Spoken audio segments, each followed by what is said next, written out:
Saudara-saudariku yang dikasihi Tuhan, Shalom, salam damai sejahtera untuk Anda semua. Dan selamat bertemu dalam Renungan Harian Katolik. Tema kita tetap sama, yaitu kita ingin belajar berdiskresi seperti yang dianjurkan oleh gereja dalam wujud gereja universal. Semoga kita dapat belajar kembali bagaimana berdiskresi untuk mengetahui bagaimana memilih jalan hidup dan menolak segala hal yang menjauhkan kita dari cinta kasih Kristus dan Injil. Diskresi adalah kebebasan bertindak atau mengambil keputusan untuk mengatasi masalah konkret, terutama ketika peraturan, hukum atau etika tidak mengatur dengan lengkap sehingga bisa terjadi kemandekan dalam bertindak demi kebaikan. Maka mari kita belajar dari Injil hari ini tentang Yesus yang menawarkan pembebasan dari belenggu. Yesus yang menawarkan pelepasan dari beban hidup. Tetapi supaya kita tidak keliru beban hidup apa yang dimaksudkan di dalam Injil, maka saya akan membaca Injil hari ini yang seharusnya Matius bab 11 ayat 28 sampai dengan 30, tetapi saya memulainya dari ayat 25 supaya kita tahu konteksnya. Demikian Injil Matius bab 11 ayat 25 sampai dengan 27, dilanjutkan Injil hari ini ayat 28 sampai dengan 30. Pada waktu itu berkatalah Yesus, "Aku bersyukur kepadamu Bapa Tuhan langit dan bumi, karena semuanya itu Engkau sembunyikan bagi orang bijak dan orang pandai, tetapi Engkau menyatakannya kepada orang kecil.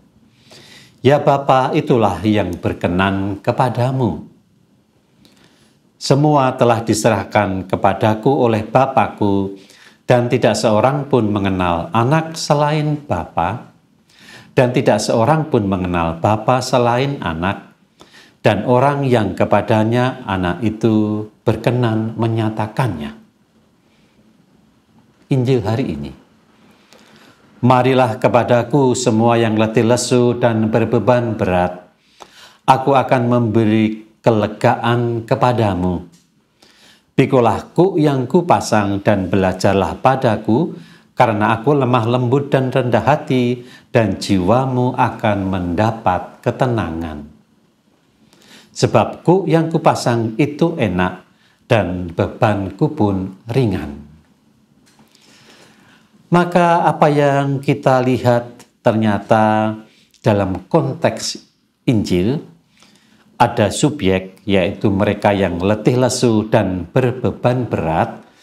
Ternyata konteksnya bukan beban pekerjaan, tetapi konteksnya adalah beban rohani, beban hidup keagamaan.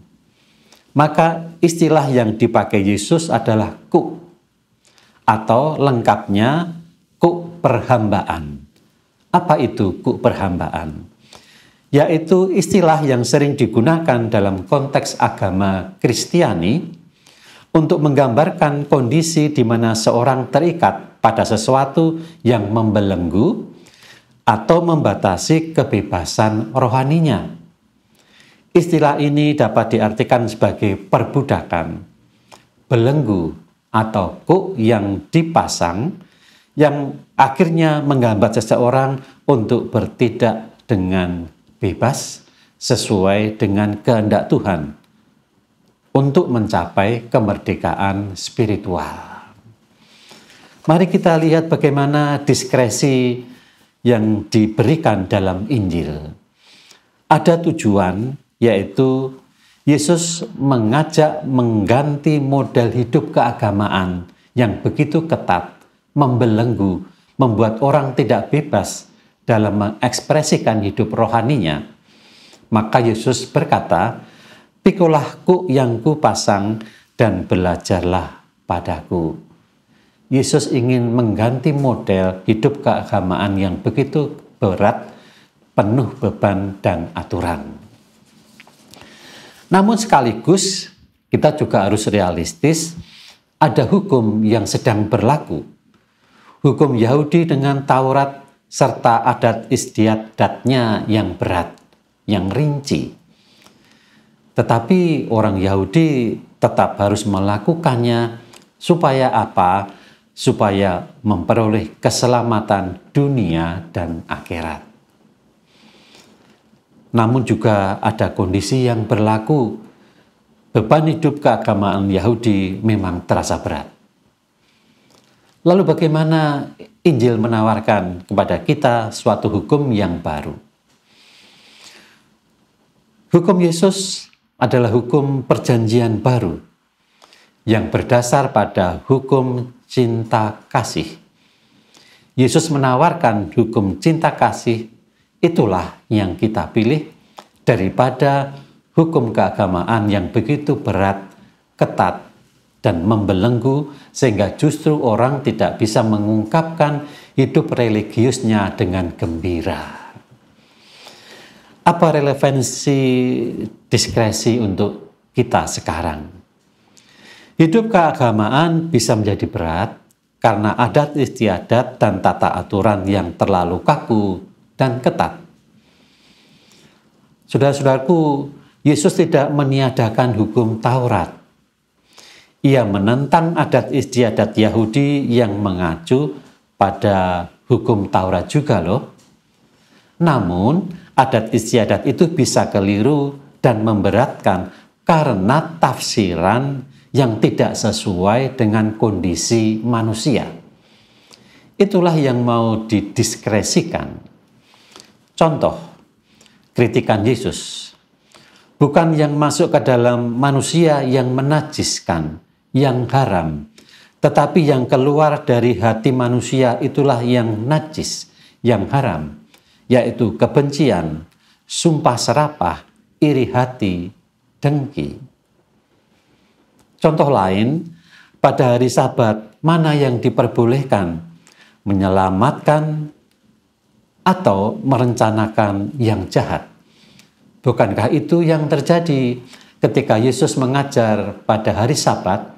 Banyak orang, terutama orang Farisi, Saduki, ahli Taurat, yang mengamat-amati Yesus, andai kata ada sesuatu yang dapat dipakai untuk memberikan hukuman kepada Yesus.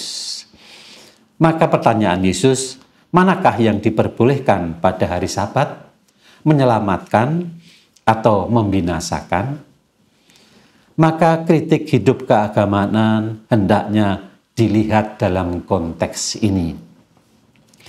Namun yang harus kita cermati, harus kita diskresikan sungguh baik, ada hal-hal berikut. Yang pertama, membuat kaku tata cara ibadat, tata cara liturgi yang ketat, yang dianggap paling benar, itu justru akan menjadi beban, akan menjadi sumber perdebatan di antara umat sendiri. Menyalahkan gereja lain, menyalahkan agama lain dalam hal tata hidup mereka, itu justru menjadi beban pikiran, menjadi beban hati. Maka kita harus berdikresi untuk memilih jalan hidup kita, yaitu memilih jalan hidup keagamaan yang tidak kaku. Itulah yang memberi ketenangan jiwa. Memilih hidup keagamaan yang penuh cinta, itulah yang memberi ketenangan jiwa. Belajarlah padaku karena aku lemah lembut dan rendah hati. Demikian diskresi yang ditawarkan Yesus. Shalom.